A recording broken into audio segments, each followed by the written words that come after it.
2 tahun sudah berlalu kita berdepan dengan pandemik COVID-19, sudah pasti kita melihat kepada 2022. Apakah jangkaan kita untuk pertumbuhan ekonomi Malaysia? Salah satu sektor yang sudah pasti berkembang pesat dan juga mempunyai potensi yang lebih meluas iaitu syarikat pemula startup ini yang harus diberikan tumpuan. Kerana pada akhirnya apabila kita melihat pandemik ini berlaku, perpindahan kepada teknologi itu begitu pantas sekali bagi rakyat Malaysia khususnya. Dan ini membuka peluang yang lebih luas untuk mencari penyelesaian melalui startup dan sebagainya untuk menawarkan perkhidmatan yang lebih berkualiti, tidak kira di peringkat kerajaan maupun swasta dan juga kepada kebanyakan orang di Malaysia ini.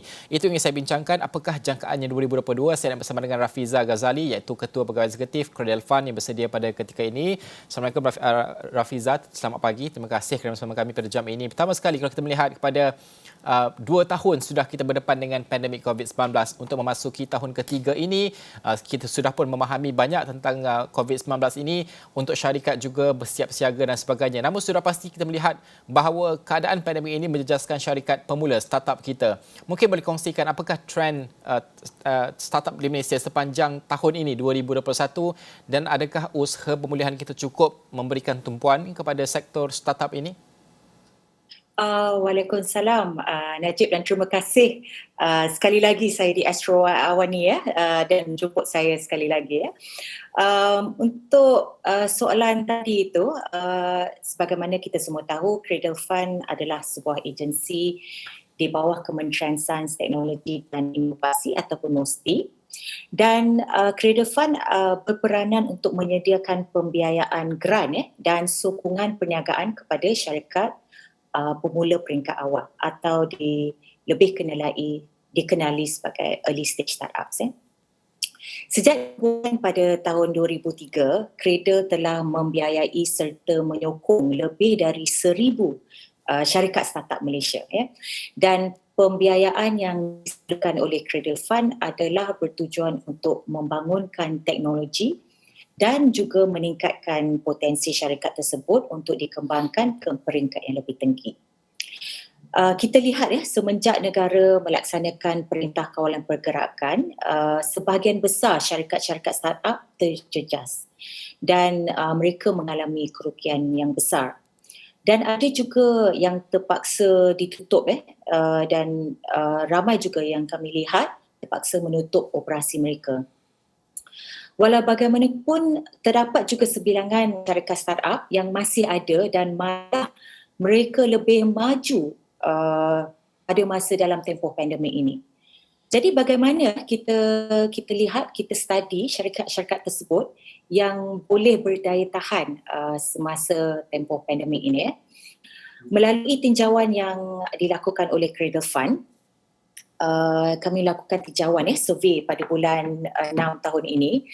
Lebih dari 5% syarikat pemula telah melaksanakan pengstrukturan semula strategi dan model perniagaan. Kita panggil restructuring of their business model. Dan ini adalah penting untuk mereka mengadaptasi kepada persekitaran ekonomi yang mereka ada. Kita lihat contoh ingat masa tahun lepas, masa pandemik. Ramai pada awal-awal pandemik disebabkan tiada permintaan untuk menggunakan servis ride hailing mereka telah membenarkan pemandu ride hailing untuk menjadi pemandu penghantaran makanan. Sebab ramai pemandu-pemandu yang terjejas dan mereka lihat terdapat banyak permintaan untuk Grab Food sebab ramai orang tak boleh keluar. Jadi ramai pemandu-pemandu Grab ini bertukar kepada pemandu penghantaran makanan. Itu salah satu contoh. Lagi satu kita lihat salah satu syarikat yang menerima pembiayaan Cradle, Service Hero. Mungkin ada yang antara penonton yang menggunakan servis Hero. Apabila mereka melihat kenaikan permintaan yang mendadak bagi servis sanitasi mereka telah meningkatkan penyediaan perkhidmatan sanitasi tersebut dan mengambil langkah untuk mempromosikan perkhidmatan tersebut. Jadi dalam bahasa Inggeris kita panggil pivot business model.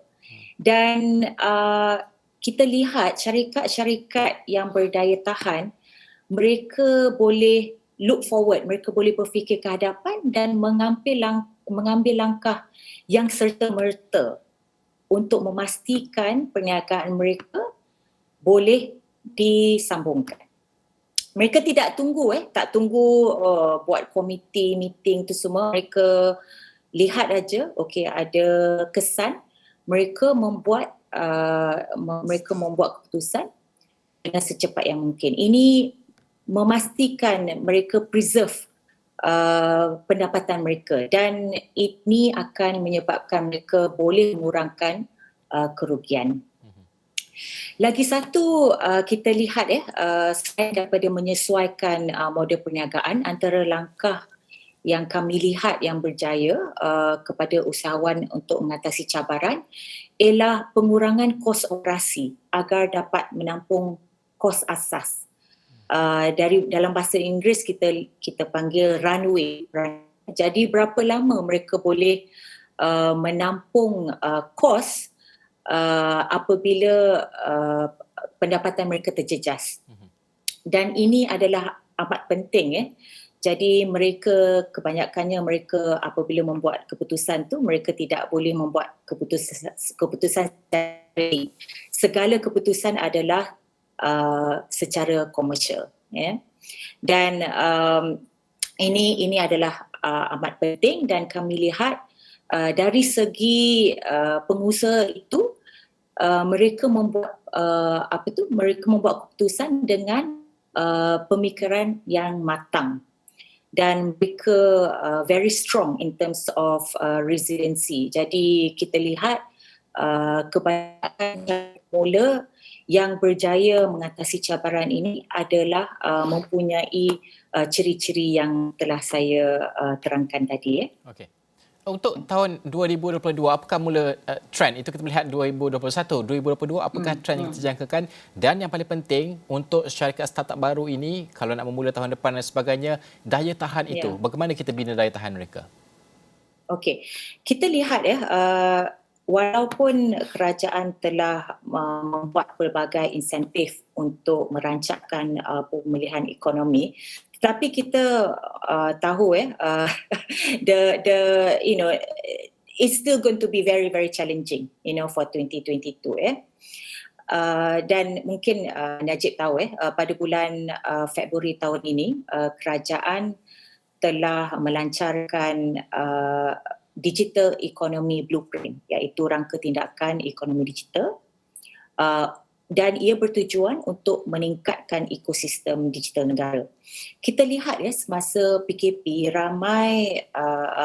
terdapat banyak servis yang disrupted sebab mereka tidak boleh pergi ke cawangan, mereka tidak boleh keluar rumah. Jadi banyak servis sama ada kerajaan ataupun sektor swasta facing disruption. Jadi pelan blueprint ini adalah amat penting untuk bagaimana Malaysia boleh meningkatkan ekonomi digital. Sebagai contoh, aplikasi MySejahtera telah mendigitalkan proses rekod vaksinasi rakyat. Siapa yang ambil COVID-19 vaccination, rekodnya ada dalam aplikasi. Kalau nak bandingkan dengan dulu, kalau kita buat vaksinasi, rekod semua disimpan di dalam buku dan kertas. Tapi kita lihat ini sangat tidak efisien. Dan jadi bagaimana kita boleh mempercepatkan apa-apa juga proses dari segi secara digital. Kita lihat kerajaan banyak memberi insentif dan sokongan untuk lebih ramai syarikat untuk mendigitalkan proses perniagaan mereka.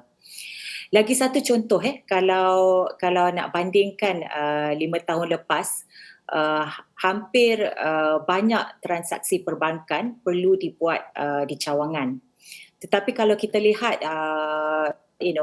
saya pun dah tak ingat bila kali terakhir saya pergi ke cawangan bank kerana kebanyakan transaksi perbankan sekarang boleh diadakan secara talian.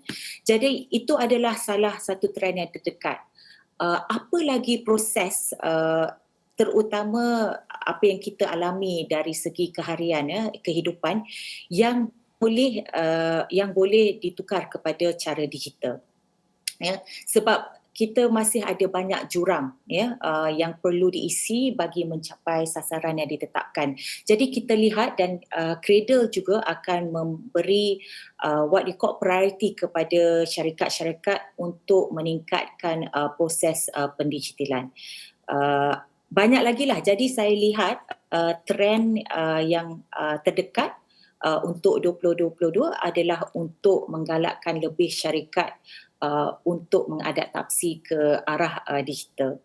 Kalau kita lihat kerajaan baru-baru ini telah melancarkan grant padanan RM5,000 untuk setiap syarikat untuk mereka mengaplikasikan proses pendigitalan. Jadi kita harap ramai syarikat, terutama syarikat perusahaan kecil dan sederhana SME di luar sana mengambil kesempatan ini.